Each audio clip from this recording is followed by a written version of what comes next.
আজকের আলোচনায় আমরা আলোচনা করব শরীর ছাড়া চেতনায় কোনো ব্যক্তিগত আমি থাকে না।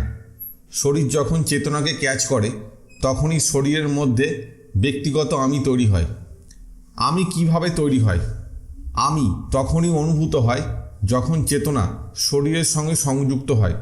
চেতনা নিজেই নিরপেক্ষ ও সর্বব্যাপী, কিন্তু যখন চেতনা শরীরের নার্ভাস সিস্টেম ও মনের সঙ্গে সংযুক্ত হয় তখন ব্যক্তিগত আমি পরিচয় সৃষ্টি হয়।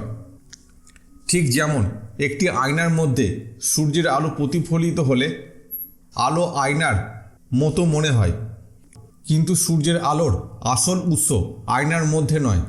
আমি মানে কি? শরীর প্লাস চেতনার সংযোগ, ব্যক্তিগত আমি। এই আমি তখনই থাকে যখন চেতনা শরীরের মধ্যে প্রতিফলিত হয়।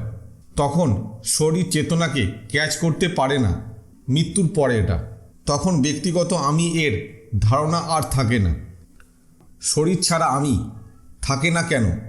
প্রাণ চলে গেলে শরীর চেতনাকে আর ধারণ করতে পারে না।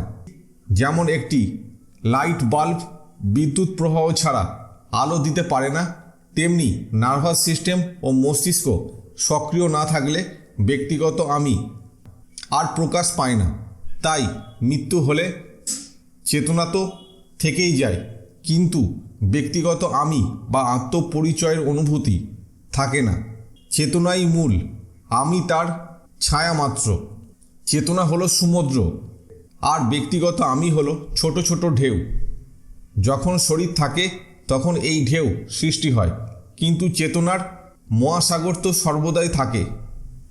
চেতনা শরীরের সাথে যুক্ত থাকলে ব্যক্তিগত আমি অনুভূত হয়।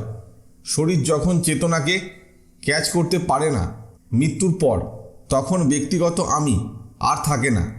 আমি এক ধরনের প্রতিফলন মাত্র, যা শরীর ও চেতনার সংযোগের মাধ্যমে তৈরি হয়। চেতনা সর্বদা থাকে, কিন্তু আমি দেহ নির্ভর। আজকের আলোচনা এখানেই শেষ হলো।